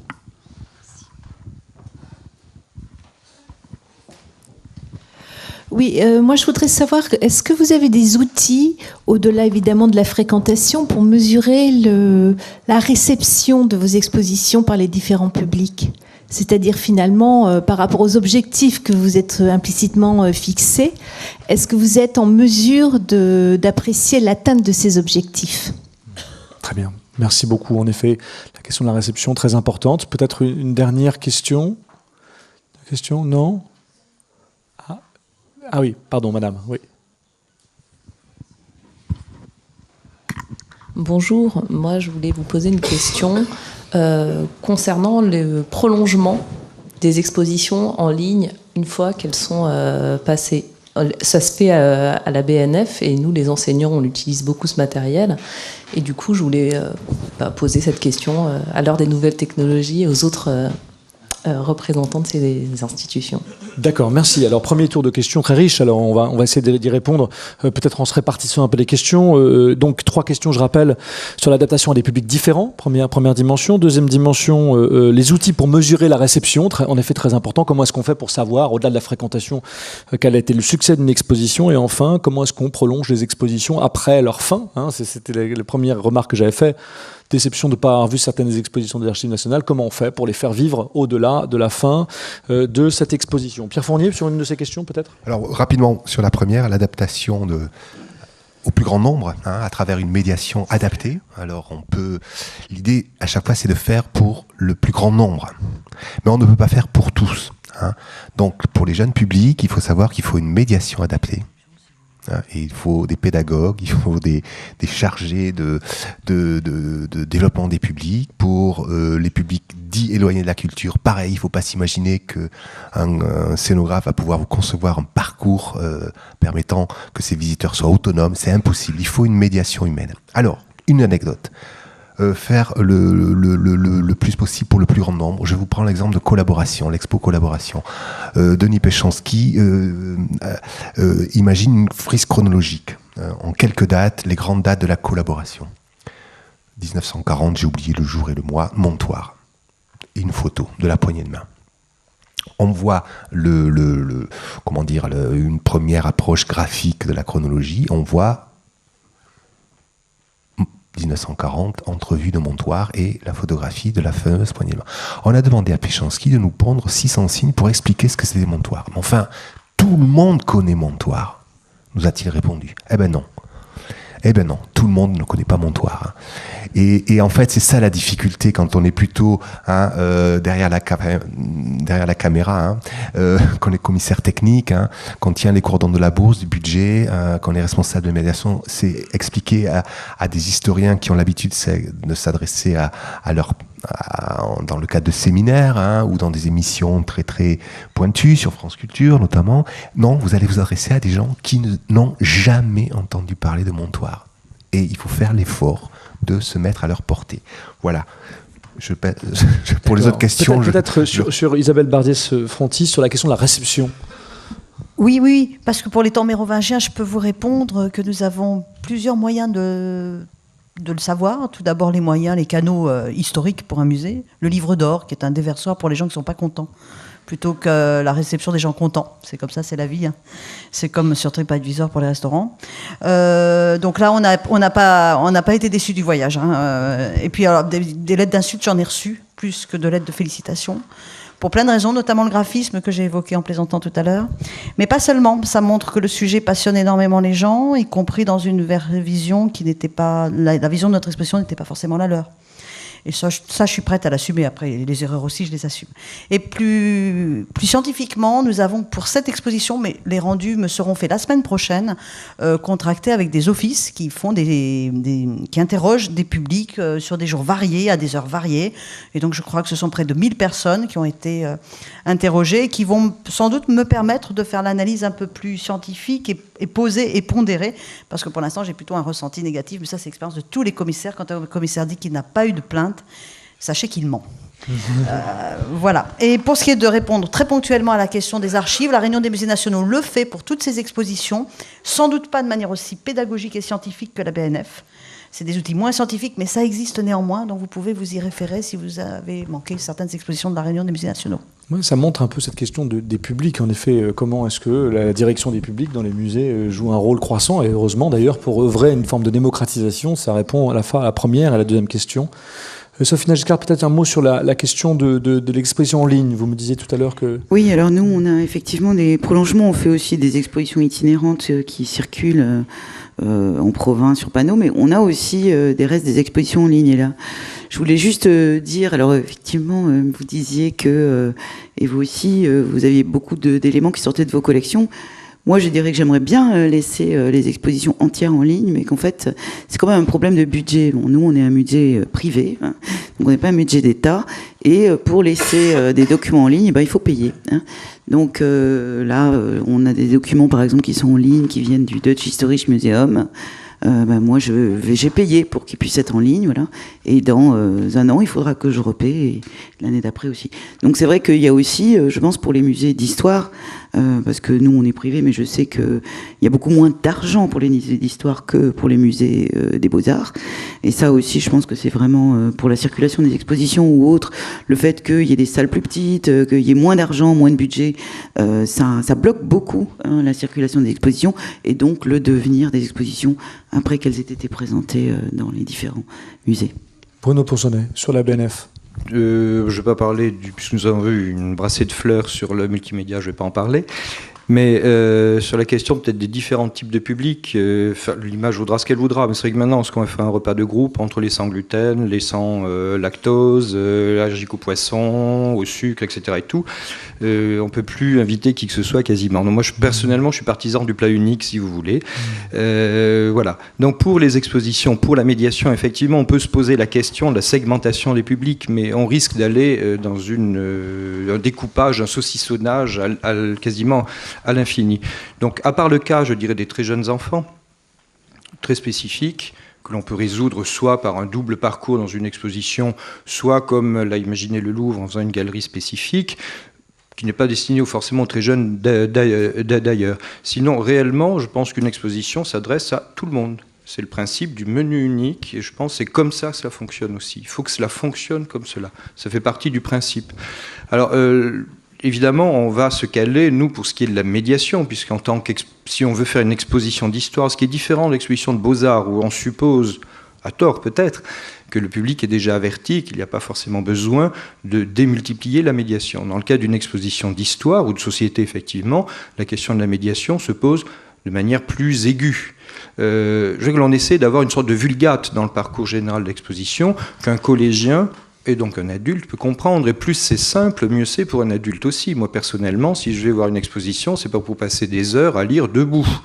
Il faut que ce soit rapide quand même, que l'on ait le maximum d'informations générales le plus vite possible.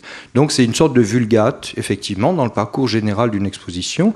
Et après, l'on prévoit, effectivement, pour les amateurs, les spécialistes, etc., qui puissent avoir accès soit dans le parcours de l'exposition, soit par d'autres procédés, effectivement, appelés. Des informations plus précises. Avec maintenant tout ce que l'on peut avoir grâce au smartphone, les flashcodes, etc. Et tout, ça donne un outil. Si on a les moyens, parce que c'est très compliqué à monter, à fabriquer, à concevoir en même temps qu'une expo, déjà avoir les cartels au bon moment, qu'ils soient rédigés, imprimés, tout, pour les coller à côté de l'œuvre. Si en plus, il faut que vous ayez 56 applications sur le smartphone qui, au moment de l'inauguration, doivent être opérantes, etc., branchées et tout, ça fait un travail supplémentaire. Je dirais que tous ces éléments complémentaires, contemporains, complexifie très largement le travail de mise en exposition, pour employer le mot que l'on avait jusqu'à présent. Et on arrive maintenant à des véritables expositions multimédia, et pas seulement parce qu'il y a des écrans, mais parce qu'on a du cartel, justement, au vrai sens premier du multimédia, et donc des outils, des expositions qui sont, comme je disais, quand même relativement complexes à monter. Voilà pour ce qui est de cette segmentation des publics. Et je dirais que sinon, pour faire venir et les uns et les autres de public, ça ne sera pas tant la médiation sur place, puisque, comme je dis, moi je crois au plat unique de manière très forte, mais ça sera la manière d'aller les chercher. Et là, on est dans une question de développement des publics, de marketing, il faut oser le mot, c'est pas un gros mot, où effectivement, on œuvrera sur plus différents segments de population, de public potentiel, pour leur donner envie de venir, pour leur construire une promesse, en quelque sorte, un lien avec eux, mais ça se passera plutôt à ce moment-là qu'au sein de l'exposition. Merci beaucoup. Alors, il nous reste le temps de prendre encore une ou deux questions avant de conclure cette séance. Est-ce qu'il y a d'autres questions qui se posent ? Levez la main pour qu'on puisse... Madame.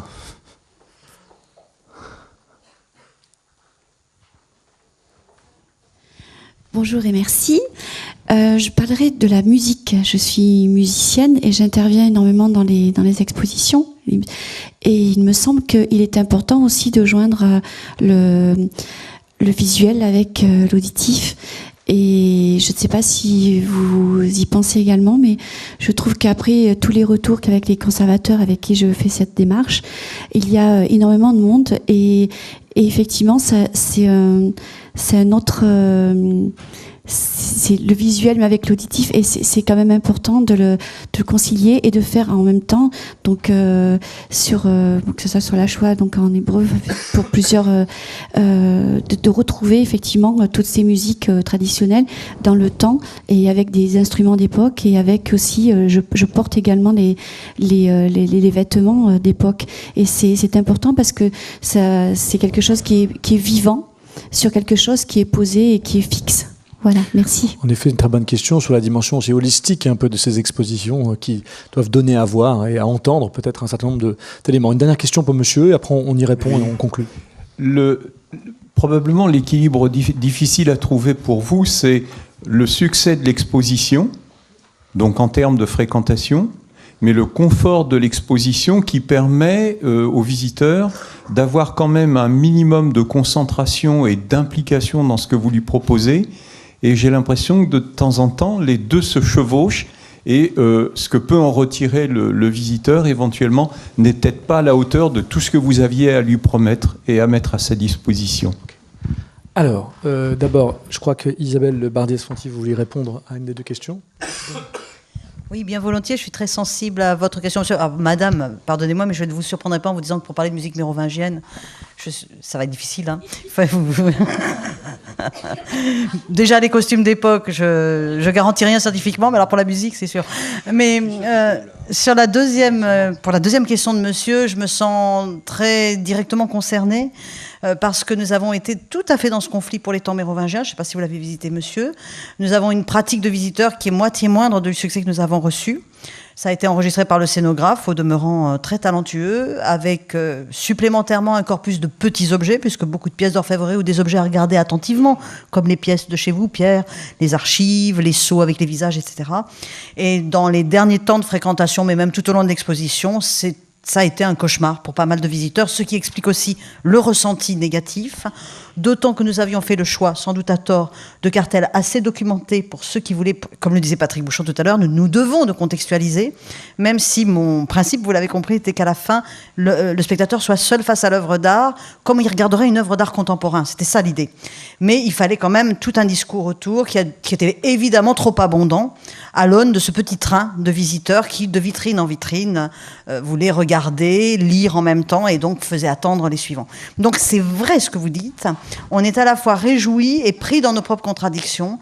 Et c'est le revers de ce succès de certaines opérations culturelles actuellement. Hein. Bruno Ponsonnet. Je dirais qu'en tant que visiteur d'exposition, moi j'adore les expositions vides. En tant que concepteur, je les adore pleines et très très pleines, je dirais. Donc vous voyez que ma vie est vraiment très complexe et très compliquée à joindre. Voilà. Sinon, c'est absolument insoluble. La seule façon, effectivement, de le faire, c'est d'établir un quota d'entrée, de s'y tenir très strictement. Mais là, effectivement, après, vous avez, il y a 100 visiteurs par heure qui peuvent arriver. Alors, vous pouvez multiplier, 10 heures ouvrables par jour, 6 jours sur 7, multiplié par 3 mois. Vous avez tout de suite une jauge de visiteurs et avec des hurlements à l'entrée. Après, je pense que les gens préfèrent, dans le cas de très forte affluence, être un peu pressés, style camping, si vous voulez, plutôt que de ne rien voir du tout. Voilà, donc effectivement, on est tout le temps dans des appréciations, je dirais un tout petit peu personnelles. Vous me pardonnerez certains traits un peu ironiques, mais c'est malheureusement notre vie quotidienne et nous ne pouvons que souhaiter des files d'attente, personnellement. Nous adorons les files d'attente. En 2 secondes, parce que ça va aussi vous répondre, monsieur, cette schizophrénie que vient de décrire Bruno, c'est tout à fait réel. À la Fondation Vuitton, ils ont vraiment voulu résister pour Stückin pendant longtemps. Ça restait vraiment remarquable, même si on devait en échanger ça attendre longtemps. Et dans le dernier mois, ils ont ouvert les vannes. Et pour ceux qui ont vu Stückin dans les derniers mois, c'était rien à voir avec le début. Ils ont ouvert les vannes, ils n'ont pas pu résister, mais au début, ils ont tenu. Et nous sommes très rares à savoir le faire. Ça, Bruno a raison. Pierre Fournier. Oui, rapidement, c'est vrai que... Oui, je conclus même. Non, tout de même pas. Voilà, ce qu'il faut savoir tout de même, c'est que ces expositions d'histoire, stricto sensu, l'engouement que l'on voit à travers la fréquentation, il est récent. Je vous assure que ce n'était pas du tout le cas il y a une quinzaine d'années. Où on était content d'avoir 10 000 visiteurs. Là, maintenant, c'est vrai que nous n'atteignons pas, bien évidemment, les taux de fréquentation des grandes expos Beaux-Arts, mais c'est vrai qu'on voit cette hausse linéaire de l'intérêt à travers les fréquentations physiques par les visiteurs, la fréquentation des prolongements en ligne. Vous avez tout à fait raison. Les prolongements en ligne, ça coûte très, très cher. Donc il faut être la Bibliothèque nationale pour avoir une politique justement dans ce domaine-là. Il faut un travail d'écriture au préalable. Et puis il y a ces histoires de droit qui coûtent déjà cher quand il s'agit d'imprimer une image, mais qui coûtent aussi très cher quand il s'agit de diffuser par Internet. La musique, très bien. Heureusement qu'on a inventé des techniques qui permettent de canaliser un peu le son. C'est vrai que ça dépend beaucoup du sujet. Pour un sujet grave, difficile, moi je ne veux pas de musique. Parce que ça nuit, je pense, à la concentration du visiteur, et ne parlons pas des agents responsables de l'accueil. Donc attention, la musique, oui pour certains sujets, mais non pour d'autres. Voilà. Sauf si on a des moyens de médiation comme les écouteurs, les douches sonores, etc. Voilà. Un mot de conclusion, Sophie Giscard.